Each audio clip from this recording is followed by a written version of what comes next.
కూర్చోదు. నీకు పెళ్లి చేసుకోమన్నాను కదా. చేసుకోమంటావు నాన్న. కట్నం కట్నం కట్నం అంటే ఈ రోజులు ఎవరిస్తారు నాన్న కట్నం? కట్నం లేకుండా ఊరికే ఫ్రీగా వచ్చి ఇంట్లో పెట్టేసి మొత్తం మేము చూసుకోవాలి అమ్మాయిని. ఇంకా అట్లాగే వస్తారు ఈ రోజుల్లో. ఎవరు ఈ రోజుల్లో ఇంటికి వస్తున్నారు ఎవరైనా? ఇంకేం చేయమంటావు నాన్న? కట్నం తీసుకొని పెళ్లి చేసుకో. నీకు కావాలంటే బయటకి ఎక్కడైనా బ్యాంకాకి వెళ్ళి సరదాగా వెళ్ళి వచ్చాయి. ఆయన కూడా తీసుకెళ్ళి.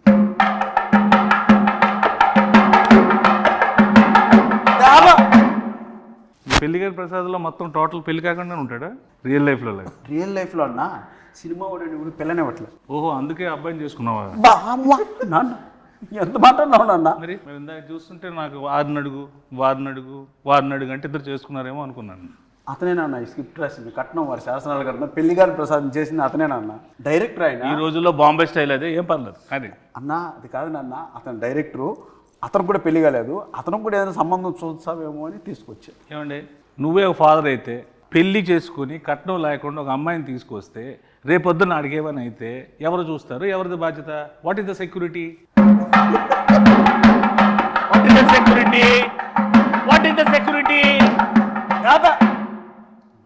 ఈ రోజుల్లో కట్నం తీసుకుని పెళ్లి చేసుకోవడం నేరం. ఎవడు చెప్పాడు? మీడియా చూస్తే అలా తీసుకోకుండా నువ్వు నేరం అంటున్నావు. అది తీసుకోకపోతే నా దృష్టిలో ఘోరం. కట్నం అసలు ఏం చేస్తావు? కట్నంతో ఏవో నేను సామాజిక సేవ చేస్తా, నీలాంటి పెళ్ళిళ్ళు 100 చేస్తా, ఓ పెద్ద ఫంక్షన్ హాల్ పెడతా, అందులో పెద్ద పెద్ద ఈవెంట్లు పెట్టి నువ్వు ఇచ్చిన డబ్బులతో నేను పెళ్ళిళ్ళు చేస్తా. నీకెందుకు? నువ్వు ఫస్ట్ కట్నం తీసుకో.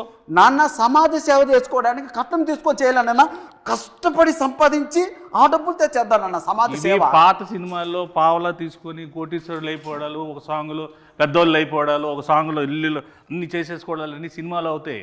ఇక్కడ అవ్వవు. రియల్ ప్రాక్టికల్గా ఆలోచించు. కట్నం తీసుకో, హ్యాపీగా ఉండు. నీకు అంత ఎంజాయ్ చేయాలనుకుంటే నువ్వు వెళ్ళు బయటకు, ప్యారిస్ ఇట్లా ఎక్కడికి.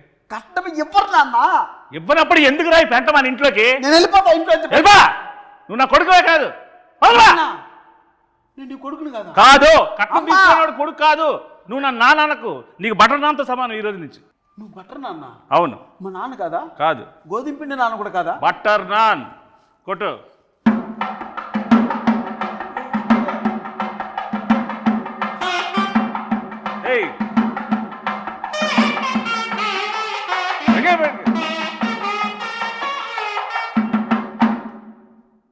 ఇప్పటికీ అర్థమైందా? వాళ్ళు కూడా సింబాలిక్గా సౌండ్తో చెప్తున్నారు, కట్నం తీసుకోరా జీవితంలో బాగుపడతారు. కట్నం తీసుకోకపోతే నీ లైఫ్ ఏమో తెలుసా? ఇలాగ వైలెన్స్గా సైలెన్స్గా ఉంటుంది. అంటే అది కాదు నాన్న, నువ్వు మాత్రం కట్నం తీసుకోలేదు, నన్ను మాత్రం కట్నం తీసుకోమంటున్నావు. బుద్ధి గడ్డి తినే నిన్ను తీసుకోమంటున్నా, నాలాగా నువ్వు అవ్వకుండా ఉండడం కోసం. అన్న ఇక్కడ ఎవరైనా కట్నం తీసుకున్నానన్నా? నువ్వు తీసుకున్నావు కట్నం? ఇక్కడ ఉన్న వాళ్ళందరూ వీడితో పాటు పెళ్లి చేసుకుంటారా? పెళ్లి నువ్వు ఒక్కడే చేసుకున్నావు కదా. వాళ్ళకంతా ఆల్రెడీ పెళ్ళి అయిపోయినాయి నాన్న. మరి నీకు వాళ్ళతో ఎందుకు గోల? కొట్టు.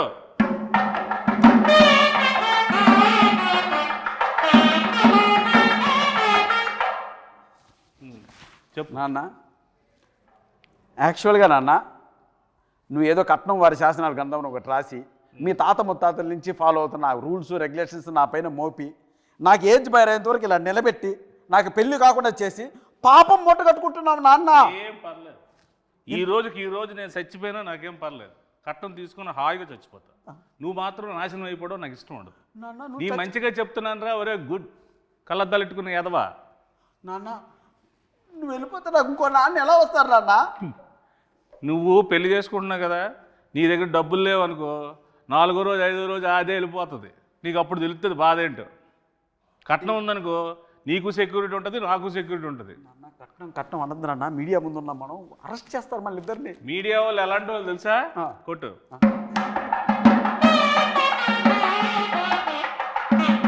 వాళ్ళకి అన్నీ తెలుసురా బాబు. నువ్వు చెప్పినవన్నీ వాళ్ళు ఏం కథలు వినరు. వాళ్ళకి అన్ని ప్రాక్టికాలిటీస్ తెలుసు. సరే నా సంగతి అలా ఉంచుకొని డైరెక్టర్ కూడా పెళ్లి కావాలంటే ఎందుకు అడగ అతను? నువ్వు ముందు చేసుకుని ఆయన ఆ చేసుకున్న దాంట్లో 4-5 పాయింట్లు ఉంటాయి కదా, అవి ఆడికి చెప్పు. అందులో ఒక పాయింట్ అయినా కనెక్ట్ అవుతాడు, పెళ్లి చేసుకుంటాడు. ఎన్ని పాయింట్లు ఏం చెప్పినా సరే కట్నం మాత్రం స్ట్రెస్ చేసి మరీ చెప్పు. అసలుకి మతిమరుపు ఎక్కువ ఈ క్యాండిడేట్కి. కొట్టు.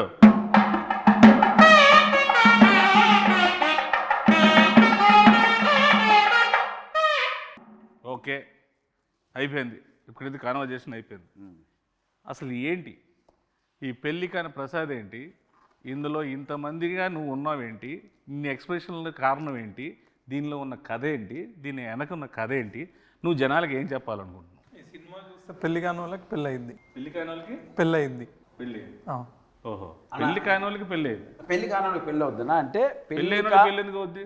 అంటే పెళ్లి కాని మగజాతి ఆనిమితులకి అందరికీ ఓహో, ఈ సినిమా చూస్తే పెళ్లి కాని వాళ్ళందరికీ పెళ్లి అయిపోతుంది, పెళ్ళి అయిపోద్ది, కుజు దోషం పోద్ది. Very good. కొత్త దోషం వస్తుంది రాదా? కొట్టు. సరే, ఇందులో మా ప్రసాద్ క్యారెక్టర్ ఏంటి, మా ప్రసాద్ ఏంటి ఇందులో పర్ఫార్మెన్స్? పెళ్లి కోసం కష్టపడుతూ ఉంటాడు. వాళ్ళ నాన్న 2 crores కట్నం కోసం ఇబ్బంది పెడుతూ ఉంటాడు. ఓకే. అంటే అన్న ఈ స్క్రిప్ట్ యాక్సెప్ట్ చేసే ముందు మన ఇద్దరి మధ్య ఒక అన్నదమ్ముల అనుబంధం సంబంధంగా చెప్తున్నాను. ఇంతకుముందు మనం చాలా సినిమాల్లో చూసారు, ప్రియాంక చిత్రం, లవర్స్, ఎక్స్ప్రెస్, రకరకాల ఎక్స్ప్రెషన్స్తో మనం చూసాం. సో ఆ సప్తగిరి అనే వ్యక్తి ఒక 7-8 yearsగా మీరు అలా ఎక్స్ప్రెషన్స్తో వాటితో చూశారు. చిన్న వేరియేషన్ మనలో ఇంకా ఉందని చెప్పుకోవడానికే సప్తగిరి ఎక్స్ప్రెస్ LLB చేశాం. సో ఇవన్నీ మిగిలిన ఎమోషన్స్ కూడా మనం చేయాలి అనే ఒక ఉద్దేశంతో ఆ కామెడియన్గా ఉంటే ఎంతవరకు సస్టైన్ అవుతామో తెలియక ఒక హీరోగా టర్న్ అయింది. బట్ ఈ స్క్రిప్ట్ మాత్రం లక్కీగా దొరికింది. సప్తగిరి కాంబో కూర్చుంటే సప్తగిరి చుట్టూ ఒక 7-8 మంది సప్తగిరిలు ఉంటారు, వాళ్ళు కామెడీ చేస్తుంటారు. సో ఆ సీన్స్ వర్కౌట్ అయినాయి కాబట్టి ఈ సినిమా యాక్సెప్ట్ చేయడం జరిగింది, రిప్రజెంట్ చేస్తుంది. అందుకే ఆ ఎక్స్ప్రెషన్స్ నా చుట్టూ చేసే వాళ్ళ ఎక్స్ప్రెషన్స్ అనమాట. సో దాని క్యారెక్టర్ నువ్వు చేయకూడదు కాబట్టి నీ చుట్టూ నీ సోల్స్తో ఎంటర్టైన్ చేయించారు. Very good. కాన్సెప్ట్ మీదేనా? మా రైటర్స్ ఉన్నారు. వెరీ గుడ్, సూపర్, బాగుందండి.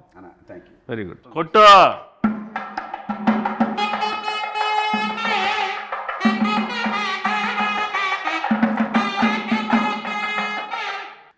ఇది మన అంటే మాకు మాతృ సంస్థ లాంటిది వెంకటేశ్వర క్రియేషన్స్, దిల్రాజ్ గారిది. సో ఎస్విసికి మీకు ముందు నుంచి ఎలాగ ఇది ఏంటి దీన్ని? నేను ఒక అసిస్టెంట్ డైరెక్టర్గా ఆర్టిస్ట్గా బ్రాండ్ బ్రాటప్ మనకు జరిగింది ఎస్విసిలో. ఓకే. బొమ్మరిల్లు కావచ్చు, ఫరూక్ కావచ్చు, ఇది అంటే అది నాకు మాతృ సంస్థ. ఇన్నాళ్ళ తర్వాత నేను సినిమా చేసి ఆ సంస్థలో రిలీజ్ చేసుకోవడం నిజంగా ఒక అదృష్టంగా భావిస్తున్నాను. ప్లస్ మనకు రాజ్ సార్ కావచ్చు, శిరీష్ అన్న కావచ్చు, వీళ్ళు ఎంత క్లోజ్ ఉన్నా, ఎంత మనం మాట్లాడినా వాళ్ళ కంటెంట్ నచ్చందే, సినిమా నచ్చందే, డౌట్ లేదు, అందులో డౌట్, లోపలికి అడుగు కూడా పెట్టినట్టు. సో నా పైన ఉన్న గుడ్ విల్తో ఒకరోజు వెళ్ళి శిరీష్ సార్ని, రాజ్ సార్ని కలవడం జరిగింది. అన్న మీరు ఒక్కసారి నా సినిమా చూడండి, మీకు నచ్చకపోతే 10 నిమిషాలు చూడండి, మీకు కంటెంట్ కనెక్ట్ కాకపోతే నాకు మీరు ఏ హెల్ప్ చేయకుండా నాకు నా మాటకి శిరీష్ అన్న గౌరవం ఇచ్చి ఒకరోజు వారిని ప్రసాద్ ల్యాబ్లో నేను చూస్తాను, షో వెయ్యి, నాకు నచ్చకపోతే 20 minutesలో థియేటర్ నుంచి బయటకు వెళ్ళిపోతా, ఎందుకంటే వాళ్ళది చాలా crucial and valuable time. Cinema చూసి చాలా బాగుంది గిరి, దీని వెనక అండా దండా కొండగా మేము నిలబడతాం, మీరు ప్రమోషన్ స్టార్ట్ చేయండి అంటే అంత పెద్ద వ్యక్తుల ఆశీర్వాదం ఈ సినిమాకు దొరికింది కాబట్టి ఈరోజు ధైర్యంగా ఈ ప్రమోషన్ స్టార్ట్ చేసాం. వాళ్ళ బ్లెస్సింగ్స్, అలాగే ఈ సినిమాని నేను అక్కడ చూపించడానికి నాకు ఉపయోగపడ్డాను మా స్నేహితులు అనిల్ రావుపూడికి. అండ్ ఫస్ట్ టైం నుంచి స్క్రిప్ట్ స్టార్ట్ అయ్యి షూటింగ్ స్టార్ట్ అయిన దగ్గర నుంచి మాకు బ్యాక్ బోన్లో నిలబడ్డ మారుతి అన్నకి అంత నిజంగా వాళ్ళందరికీ చేతులు జోడించి కృతజ్ఞతాపూర్వకంగా నమస్కారం జరుపుకుంటాను. Thank you. సో ఇందులో మ్యూజిక్ ఏంటి? ఇందులో 3 songs ఉన్నాయి. ఓకే. 3 songs చాలా అదిరిపోయినాయి సాంగ్స్. ఆర్ఆర్ మాత్రం ఆయనతో డ్యూయట్ పెట్టాలని మీకు ఎందుకు అనిపించింది? డ్యూయట్ ఉందా ఇందులో? చెప్పు. ఉందా డ్యూయట్? ఉందా? డ్యూయట్ లేదు. పెళ్లికాని ప్రసాద్ అంటే డ్యూయట్ కూడా లేదు. వెరీ గుడ్, చాలా డెడికేటెడ్గా చేశారు సాంగ్స్ కూడా. అన్న నిజంగా ఒక విషయం చెప్పాలంటే 2 సాంగ్స్ ఉన్నాయి. ఒకటి చిన్న బిట్ సాంగ్, 2 సిచ్యువేషనల్ పరంగా వచ్చేది. ఒకటి క్యారెక్టరైజేషన్, పెళ్లిగాని ప్రసాద్ క్యారెక్టరైజేషన్ సంబంధించిన టైటిల్ సాంగ్ ఒకటి, 2 హీరోయిన్ సంబంధించిన అది కూడా సిచ్యువేషనల్ సాంగ్, మాంటేజ్ సాంగ్ ఒకటి, ఇవి 2 చెప్పడం జరిగింది. సో మిగతా ఎంటైర్ ఓవరాల్గా మనకు ఫన్ ఎలా జరిగింది ఈ సినిమాలో అన్న దానిపైన కాన్సన్ట్రేట్ చేశారు. డైలాగ్స్ అఖిల్ వర్మ అని ఒక అబ్బాయి రాశారు. సూపర్. సో నేను ఇంతకుముందు చాలామంది షో కూడా వేశాను, ఒక 20 ఫ్యామిలీ షో వేశాను. ఆ మారుతి అన్న కూడా చూశారు కాబట్టి చూసిన వెంటనే ఆ అబ్బాయి ఎవరో కానీ ఒక మంచి లైఫ్ ఉంది అఖిల్ వర్మకి, కథ ఎవరు రాశారు అన్నారు, లోహిత్ అని ఇంకొక అబ్బాయి రాశారు. సో వీళ్ళు ఈ జనరేషన్ తగ్గట్టు చాలా మంచి కథ రాశారు. ఈ కథను ఎట్టి పరిస్థితుల్లో నువ్వు మిస్ చేసుకోవద్దు, ఈ కథ చేసి ఫస్ట్ కాపీతో నా దగ్గర రమ్మని చెప్పారు. సో అదే మాటగా వెళ్ళాను. వెరీ గుడ్ అన్న. సో ఏంటి సార్ ఇప్పుడు ఈ పెళ్లికాని ప్రసాద్, నాకైతే ఫాదర్ అండ్ సన్ మధ్యలో రిలేషన్ టీజర్ చూసినాక, ఇంకా ట్రైలర్ రిలీజ్ చేయలేదు. ట్రైలర్లో హీరోయిన్ ఫ్యామిలీ ఒక కథ ఉంటుంది.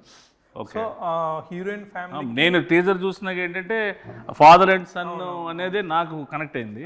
సో ట్రైలర్లో హీరోయిన్ ఫ్యామిలీ స్టోరీ రివీల్ చేస్తాం. సో హీరోయిన్ ఫ్యామిలీ స్టోరీకి హీరో వాళ్ళ ఫాదర్ స్టోరీకి రెండింటి మధ్యలో నలిగిపోతూ ఉంటాడు అన్న. Okay okay. నువ్వు నలిగిపోతుంటావు బాగా. నన్ను మామూలు నలపరన్నా పచ్చడి, రోటి పచ్చడి, ఇంకేమన్నా 4-5 పచ్చళ్ళు వేసి ఊరగాయ పెట్టి జాడీలో పెట్టి నలిపి పిసికి బయటికి తీసి ఆ దండె పైన ఆరేస్తారన్న. అలా ఉంటుంది గారు. Very good. సో ఆ ఇన్నోసెన్స్ అనేది పక్కా పనిచేస్తుంది. సో ఇప్పుడు ఆ సినిమా ఉంది కదా లాయర్ సినిమాలో పెద్ద డైలాగ్ ఎల్ఎల్బి, అలాంటి డైలాగ్స్ ఏమైనా ఎక్స్పెక్ట్ చేయొచ్చు ఈ సినిమాలో? ఇది కంప్లీట్ డిఫరెంట్. ఇది కంప్లీట్ పొడి పొడి డైలాగ్.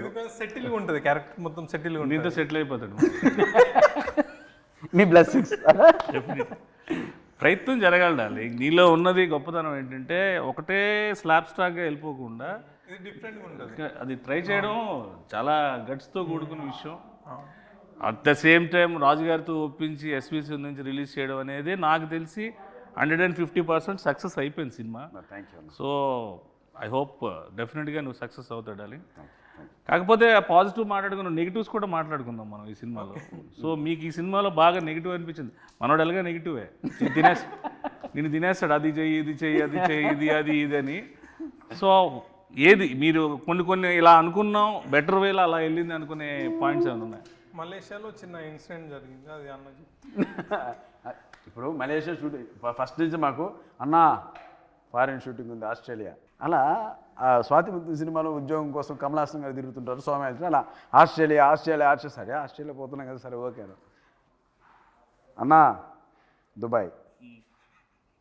ఏరా ఏం దుబాయ్ అంటే ఆస్ట్రేలియా బడ్జెట్ సరిపోవట్లేదన్నా అన్నాడు. సరే అన్న సరే కాంప్రమైజ్ చేస్తా అన్న దుబాయ్. సరే దుబాయ్ బాయ్ బాయ్ బాయ్ అన్నాడు. సెట్కి వచ్చావు. దుబాయ్ బాయ్ అన్న మలేషియా. ఆస్ట్రేలియా నుంచి దుబాయ్ నుంచి మలేషియా. ఎందుకు అన్న బడ్జెట్ కొంచెం సహకరించడం. సరే ఓకే చివరికి మలేషియా. సరే చివరికి గోవా అంటాడు, భయపడ్డా. చివరికి ఆన్లైన్ వీసా ఉందన్న మలేషియాకి వెళ్ళిపోతుందని మలేషియాకి తీసుకెళ్ళాడు. దిగిన వెంటనే అన్న 40 డిగ్రీలు అన్నాయండ. 40 డిగ్రీలు అలా కనపడింది. ఆ రోజు నుంచి 3 రోజులు రోడ్లపైన డ్యాన్స్ వెళ్ళా. పైగా బ్లాక్ షర్టు బ్లాక్ ప్యాంటు.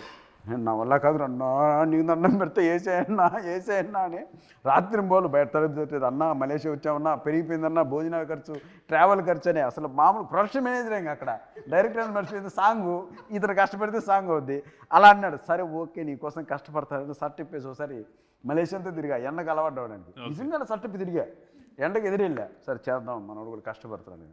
సరే ఈ ప్రాసెస్ జరుగుతున్నప్పుడు ఒకనొక సందర్భంలో రకరకాల చోట్ల తీసుకెళ్తున్నాడు. అన్న మాదే మలేషియా, మా నాయనే కట్టింది బిల్డింగ్లంతా, ఇక్కడ పర్మిషన్ వేసే అంటాడు. ఇలా ఒకనొక సందర్భంలో మలేషియా ఒక పార్లమెంట్ లాంటిది ఒక ప్లేస్ ఉంది అన్న, ఇది కూడా మంది వేసే అన్నాడు. సరే అని చెప్పి నేను నా మాట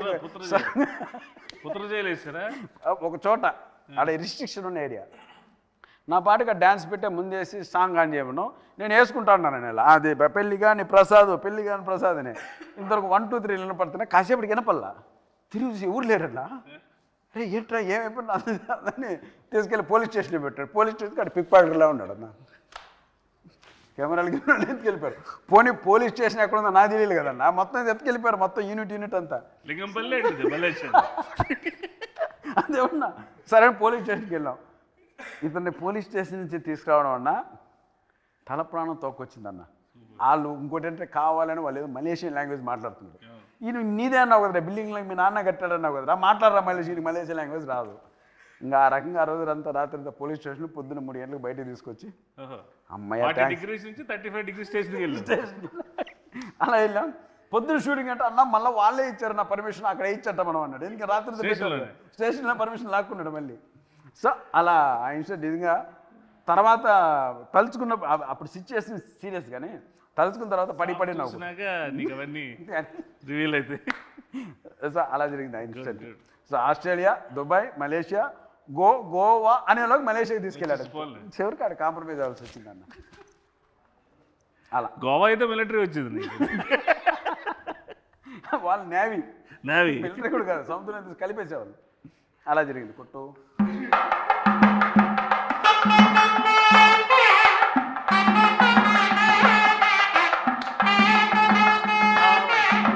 నీకు పాస్పోర్ట్లోనే సార్ మలేషియా తీసుకెళ్తారా? మంచి డిమాండ్ ఉంది ఇక్కడ, పత్ర జైల్లో కొట్టుకోవచ్చు అలా. వీళ్ళకైతే శుక్రవారం అరెస్ట్ చేసి సోమవారం తీసుకెళ్తారు, శనివారం ఆదివారం సెలవు అక్కడ. కాబట్టి సో హీరోయిన్ ఏంటి సార్ ఈ సినిమాలో? పెళ్లికాని ప్రసాద్కి పెళ్ళి అయ్యే హీరోయిన్ అంటే వెళ్ళిపో చెప్పు, హీరోయిన్ ఏంటో చెప్పు అంటున్నారు, అడుగు. ఆవిడ వెళ్ళిపోయిందిలేండి. సినిమాలో ఏంటంటే హీరోయిన్ క్యారెక్టర్ సార్, ఆ?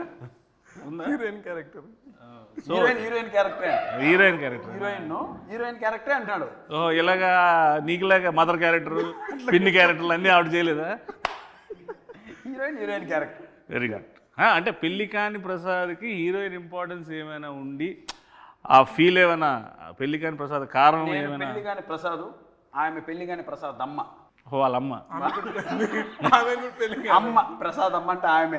ఆహా, నీకన్నా తాత పెళ్లి విషయంలో ఆ, నాకన్నా తాత. తెలియకుండా చూడండి ఎంత నవ్వుతూ ఉన్నారు ఒక్కొక్కరు. ఒక శతమానం బౌద్ధ ఫ్యామిలీ ఎలా ఉన్నారు కదా. సినిమా చూస్తే అన్న దండుపాలెం బంగారుపాలెం మొత్తం అన్ని కలిపి కొడతారు వాళ్ళు. అలా ఉంటుంది. పచ్చడి, రోడ్డు పచ్చడి, ఊరగాయ, ఇంకా అట్లుంటుంది వ్యాపారం. ఈవిడ ఉన్నారు కదా అమ్మగారు, ప్రమోదిని మహాతల్లి. నిజం చెప్తున్నానన్నా, నిజంగా మనకు 3 జనరేషన్లకి ఒక వరం ఆమె. అటు లెజెండ్స్ ఎన్టీఆర్ గారు, నాగేశ్వరరావు గారు, అక్కడి నుంచి తర్వాత చిరంజీవి గారి తరం, ఆ తర్వాత ఈ తరానికి కూడా ఆయన ఉండి ఆ ట్రాన్స్ఫర్మేషన్ ఉంటుంది చూడండి అన్న. అన్నపూర్ణమ్మ గారు స్క్రీన్ మీద షార్ట్లోన ఆఫ్ ద షాట్ కూడా ఆవిడ ఎనర్జీ కానీ ఆవిడ తాలూకా అంతే. ఆ జనరేషన్లో వాళ్ళకి ముందు కాళ్ళకు దండం పెట్టుకోవడం తప్ప మనం చేసేది ఏం లేదు. ఇంకోటి, మనం ఏదన్నా టైడ్ అయిపోతామని రాగానే ఏరా అబ్బాయి రెడీనా అంటే, అమ్మ రెడీ అమ్మా అంటే, ఇంకా అక్కడికి వచ్చి ఒక సీన్ పడిందన్న మాకు ఆయనకి. నువ్వు కాచుకో, నువ్వు సప్తగిరా, నేను అన్నపూర్ణమ్మ ఎవడో తెలుసుకున్నావు చెప్పింది. రైట్ తల్లి అన్నాం. ఇంక అంతే, ఉత్తికి ఆరేసి దండం మీద ఆరేసి క్లిబ్బులు పెట్టి వెళ్ళిపోయింది లోపల. ఇంక ఎండ వచ్చినప్పుడు 6ంటికి పెట్టుకోవడం అంతే. అలా ఉంటుంది మ్యాటర్. డైరెక్టర్ గారు ఒక క్లోజ్ తీయమంటేనే ఇప్పుడు ఎవరు సగం క్లోజ్ తీయట్లేదు. ఇన్ని క్లోజ్లు ఎంత బాగా తీసిన డిఓపి ఎవరు సార్?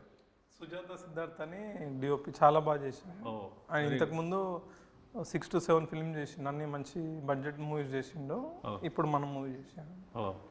అంటే సుజాత సిద్ధార్థ గారు ఇచ్చినటువంటి అవుట్పుట్ వల్లే, ఆ క్వాలిటీ వల్లనే నేను ఒక పెద్ద మనుషుల దగ్గరికి వెళ్ళగలిగాను. ఇండస్ట్రీ పెద్ద ఆ క్వాలిటీ ఉన్న అవుట్పుట్ చూపించాలి. ఏదో అది లేకపోతే నేను కూడా ధైర్యంగా వెళ్ళాను. నిజంగా ఆ విషయంలో మాత్రం సిద్ధార్థకి నిజంగా స్పెషల్ థ్యాంక్స్ అన్న, థ్యాంక్ యూ. అండ్ ఆ అవుట్పుట్ తీసుకుని నేను చూపించడం వల్లే క్వాలిటీ బాగుంది, మంచి మేకింగ్ చేశారు, మంచి ఆర్టిస్టులు పెట్టారు, ఎవ్రీథింగ్ పర్ఫెక్ట్గా ఉంది, ఇప్పుడు మేము చూస్తామని ఒక నమ్మకం కలిగించే విధంగా మాకు ఆ ఫోటోగ్రఫీ చేశారు. ఇక ఈ ఇన్ని ఎక్స్ప్రెషన్లు ఒక ఫ్రేమ్లో సినిమా గురించి చెప్పే ఈ కాన్సెప్ట్ చాలా బాగుంది యాక్చువల్లీ. ఈ థాట్ ఎవరిది? Very good sir.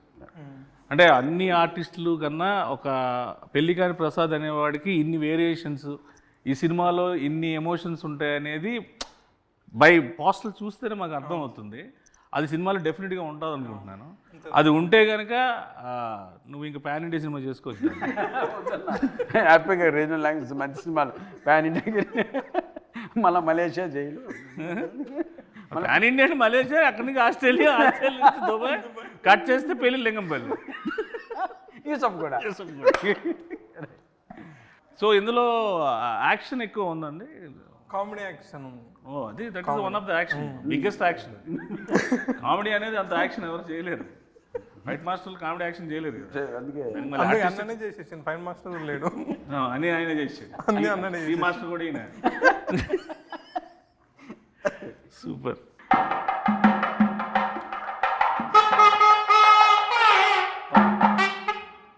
ఓవరాల్గా మేము సినిమాకి వచ్చి ఈ సినిమాలో మన సప్తగిరి అంటే ఈ ఎమోషను, ఎంటర్టైన్మెంటు, ఇవి కాకుండా ప్రత్యేకంగా ఈ సినిమాలో తన నుంచి మేము ఏం ఎక్స్పెక్ట్ చేయొచ్చు అన్న? ఇందాక 5 చెప్పారు కదా, 5 చెప్పండి అన్న. అన్న ఏం ఎక్స్పెక్ట్ చేయొచ్చు అంటే, ఫన్ ఎక్స్పెక్ట్ చేయొచ్చు, ఎంటర్టైన్మెంట్ ఎక్స్పెక్ట్ చేయొచ్చు, తమాషా ఎక్స్పెక్ట్ చేయొచ్చు, నవ్వు ఎక్స్పెక్ట్ చేయొచ్చు. ఓవరాల్గా దీంతో కూడుకున్నటువంటి ఒక ఫ్యామిలీ ఎంటర్టైన్మెంట్ని ఎక్స్పెక్ట్ చేయొచ్చు. అంటే ఓవరాల్గా మనకు ఓన్లీ ఫన్నే. పంచభూతాలు ఉన్నాయి కాబట్టి అందులో పెద్ద భూతం నువ్వు. అది super, very good. So I wish you all the best. Happy success darling. Congratulations and all the best sir. And I hope this film will go in to be rock on 21st of this month. ఇలాంటి సినిమాలు నువ్వు ఇంకెన్నో చేసి ఇంకెంతో పేరు తెచ్చుకొని కమేడియన్స్లో ఒక సత్తా ఉన్న హీరో ఉన్నాడని నిరూపించుకోవాలి. Love you, thank you.